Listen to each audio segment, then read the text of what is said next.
السلام علیکم ورحمۃ اللہ وبرکاتہ۔ میں نے سوچا کہ قرآن کی تفسیر شروع کرنے سے پہلے قرآن کی فضیلت پر کچھ بات ہو جائے۔ شروع کرتی ہوں انشاءاللہ۔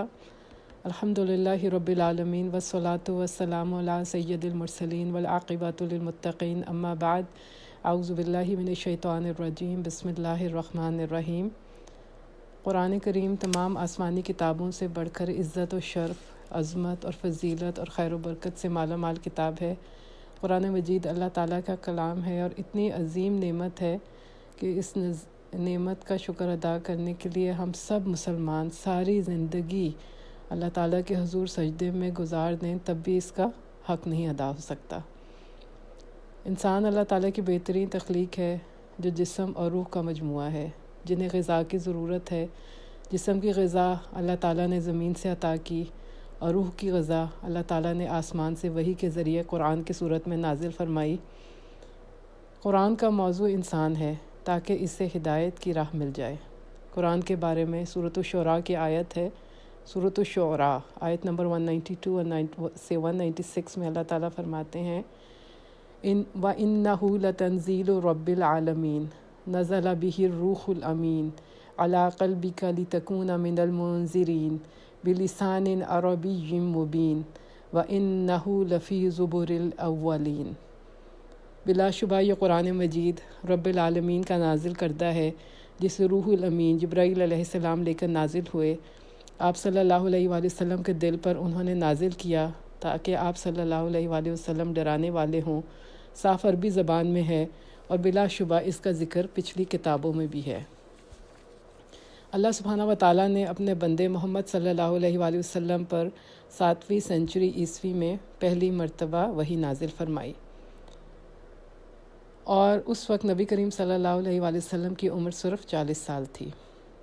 قرآن میں 1400 سال میں کوئی تبدیلی نہیں آئی۔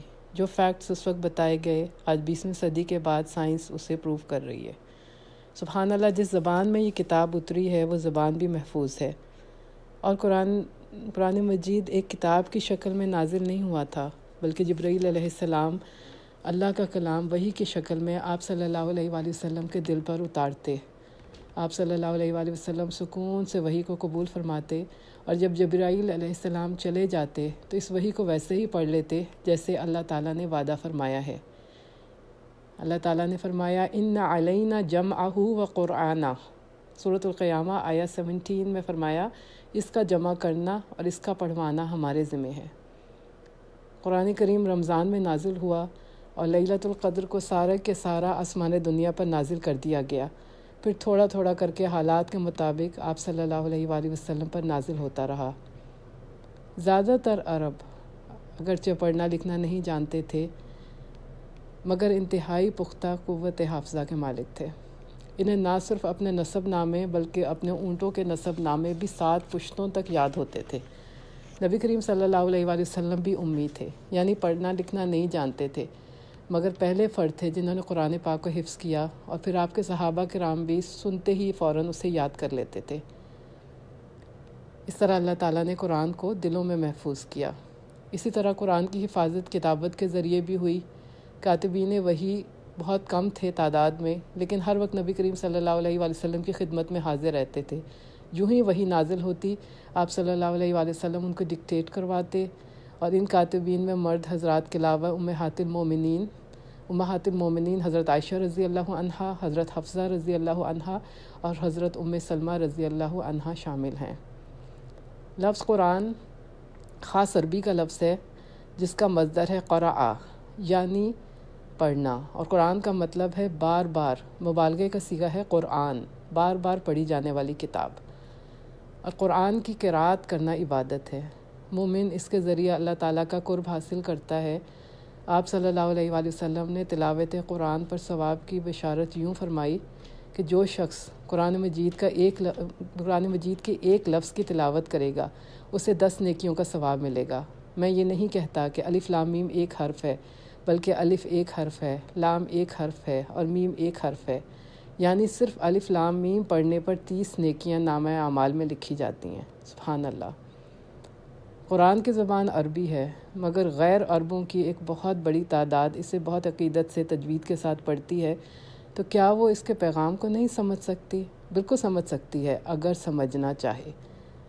اس کتاب کی خوبی یہ ہے کہ اس کی ابتدا کرنا تو لوگوں کو مشکل محسوس ہوتا ہے، مگر جوں پڑھتے جائیں تو اس کا پڑھنا اور سمجھنا آسان ہوتا جاتا ہے اور یہ دل پر اس کا اثر ہوتا جاتا ہے۔ سبحان اللہ۔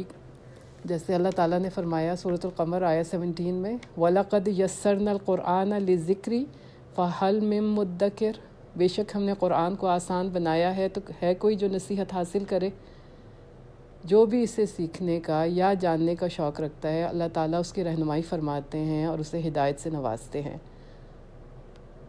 نبی کریم صلی اللہ علیہ وآلہ وسلم نے فرمایا، مَن یُرِدِ اللّٰهُ بِهِ خَیْرًا یُفَقِّہُ فِی الدِّین، اللہ تعالیٰ جس سے بھلائی کا ارادہ کرتا ہے اسے دین کی سمجھ عطا کر دیتا ہے۔ اور یہ بھی فرمایا کہ قرآن مجید پڑھنے پڑھانے والے اللہ والے اور اس کے چنے ہوئے بندے ہیں۔ ان احادیث کو سن کر ہمیں خوش ہو جانا چاہیے کہ اللہ تعالیٰ نے ہمیں بھی قرآن سیکھنے سکھانے والوں میں شامل کر دیا۔ قرآن مجید سیکھنے اور سمجھنے کا بہت ثواب ہے۔ صحیح مسلم میں ابو امامہ رضی اللہ عنہ سے روایت ہے کہ نبی کریم صلی اللہ علیہ وآلہ وسلم نے فرمایا، قرآن پڑھا کرو، اس لیے کہ روز قیامت یہ اپنے پڑھنے والوں کے لیے سفارشی بن کر آئے گا۔ اور اس طرح یہ بھی کہ قرآن مجید کا علم سیکھنے والوں کے لیے زمین اور آسمان کی ہر چیز، بلکہ پانی کے اندر مچھلیاں بھی دعائیں کرتی ہیں۔ کیا ہم اپنے لیے اتنی دعائیں کر سکتے ہیں؟ سوچیں کتنی مچھلیاں ہیں پانی کے اندر اور وہ سب قرآن مجید سیکھنے والوں کے لیے دعائیں کرتی ہیں۔ سبحان اللہ۔